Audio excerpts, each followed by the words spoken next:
So after what looked like a poor season, Chelsea actually managed to finish sixth with a possible place in the Europa League. So welcome to the match review of Chelsea 2, Bournemouth 1.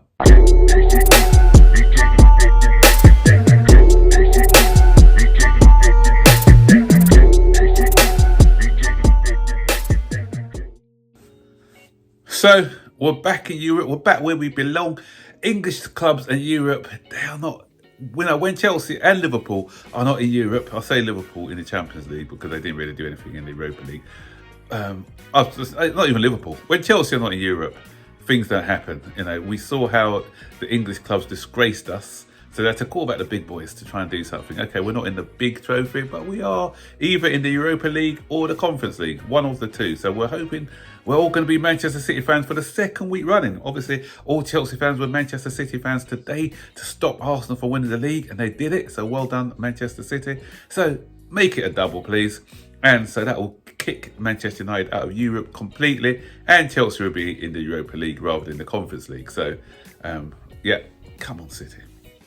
But anyway, back to our game now. So it wasn't the best of games today. We've been playing some good football of late, but today, I don't know, it's had that end of season feel to it, in my opinion. We just didn't really, the crowd weren't, I thought the crowd would be more up. Seeing that as the fact that we could potentially finish fifth. Not sure whether the early goal by Tottenham knocked the stuffing out of us a bit, because Tottenham went on and won 3-0 against Sheffield United. But yeah, it was a bit of a strange feeling around Stamford Bridge today, and we had Anthony Taylor as our referee. And once you see Anthony Taylor, you know there's going to be controversy, and there was a controversial moment in the first 15 to 20 minutes where we should have had a clear penalty.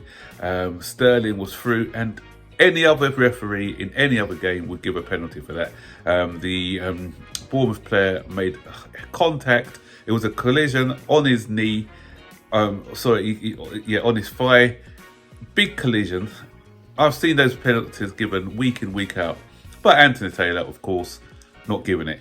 And VAR, they only intervene when it's Chelsea. I'm still having a moan about what happened with the Badia Shield incident, where they ruled that one out. Did they overturn this one? Of course they didn't. They went with the referee and they said, well, it's not enough in it to overrule. So come on now. It's just getting ridiculous now. Anyway, luckily we didn't need the referees, any help from the referee. But I'd say one bit of credit to him, actually, because I always knock Anthony Taylor, where he booked, can't remember what the player was who went down in the penalty box for Bournemouth, but it was a clear dive, and he saw it and gave him a booking. So that's a little bit of credit for him. But then his credit was taken away in the second half when, again, was it Sterling or so someone stamped on his foot, and he didn't give the penalty again. And the other one where Cucurella has, is it Semedo, and there's a clash. He books their player, and then he books Cucurella as well. Cucurella didn't even do anything wrong, and he gets a booking as well. So 3 against, 1 for, doesn't really rule it out, and Anthony Taylor still showing his bias against Chelsea. So anyway, but let's talk about the positives. Caicedo, fantastic goal. Whoa, what a game to open your mark. He hasn't scored a goal all season, and then he scores a banger, and it's the longest range shot in the Premier League this season, just past the halfway line.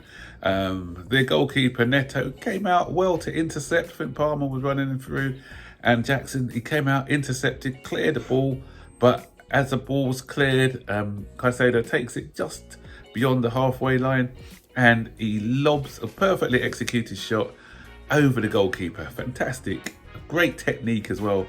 And the last few games this season, towards that, I think it took a while to settle in, but we've seen in the last 10 or 11 games why we paid the money for Caicedo. He's been superb for us. Unfortunately, he went off with an injury, a knock. Let's hope it's not too serious. Okay, it's the last game of the season. Let's hope it's not too serious and nothing that can hamper his pre-season for next season. But yeah, he put us 1-0 up, and we were quite comfortable at that stage. Before that, we had a couple of chances where we could have scored. Jackson had a shot. Was it Cole Palmer or somebody else had a shot where we could have gone 1-0 up. But yeah, we did at that point, and we were looking quite comfortable. But we allowed Bournemouth back into the game towards the latter part of the second and the first half, and they created a few moments. Without really any scary moment, were creating a few moments that I thought, you know what, we need to buckle up in the second half and we need to start to play again. But in the second half again, came out sluggishly. Bournemouth had a couple of opportunities, and just as people were getting on Raheem Sterling's back, I didn't think he was great today, if I'm being honest, giving the ball away a bit, but he proved the doubters wrong. Great 1-2. Nice bit of wing play. Then he had a shot which went through Neto's legs into the net, back of the net. Game on, and we are that's not so game on 2-0. And I thought, can we go on to get 3 or 4? But Chelsea being Chelsea, and this also shows that where we are in our development, we still got more developing to do because we just lost our concentration. The thing is, we always told in football, you're most dangerous after you scored a goal. We didn't show that concentration levels that we needed, and we allowed, it took 54 seconds or something out of 48 seconds, I can't remember what it was, for Bournemouth to get back into the game. The striker takes a shot, and it has a deflection off Badiashile, not a deflection, it was going wide. Badiashile stuck a leg out. OG Badiashile 2-1, and they're back in the game. And they had a couple of other opportunities, but it's when Nkuku came on and Gusto that we started to assert ourselves again in the game, and we had a couple of chances where we could have scored a goal.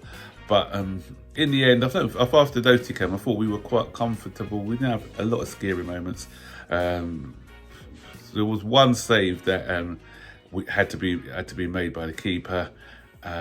Decent save, I thought, but apart from that, there wasn't any. Oh yeah, and Solanke should really have scored when he came on. He's knocked the ball over the bar from a few yards out. That would have been a scary moment. I think that's the 84th minute, and that would have given us a few scary moments towards the end of the game. But Thiago Silva, last game for us. And it's a pity, he nearly scored. He had a header, which was heading goalward, which was cleared. It would have been great to see him end his Chelsea career with a goal. But yeah, so thanks for all the service, Thiago Silva, and wishing you best luck in playing for Fluminense next season. So there you have it, guys. At the beginning of the season, if someone said to us, you'll get into a cup final, a semi-final, and you'll finish 6th, would I have taken that? Probably, just obviously with all the disruption of the club, all the selling players that we've bought in and sold. This is a good progression, I think. Hopefully next season we can kick on from there and do better. It could have been a season of what may have been as well. We should really have beaten Liverpool in that cup final. You know, we had a big opportunity there, and we just, with poor finishing and a bit of bad luck, we missed out there. In the FA Cup, we should have been in the final. Again, poor refereeing, and a handball by Jack Grealish still irks me. And also the drop points and the Villa decision as well. That could have been Champions League football. We finished 5 points behind Aston Villa. Had we not dropped points against, as I said before, Sheffield United, Burnley, and that if we had that goal was stayed, we'd have finished a point ahead of Aston Villa, or 2 points ahead, and we'd have been Champions League. But as I said, that's what may have been. So we are where we are. So we kick on, get ready for the new season. Hopefully, good recruitment in the summer, a couple of decent buys, and let's see how we get on. So guys, what do you think of the match? State your comments in the section below, and don't forget to like, subscribe, turn on post notifications so you'll be notified every time I make a new video. So take care, bye bye.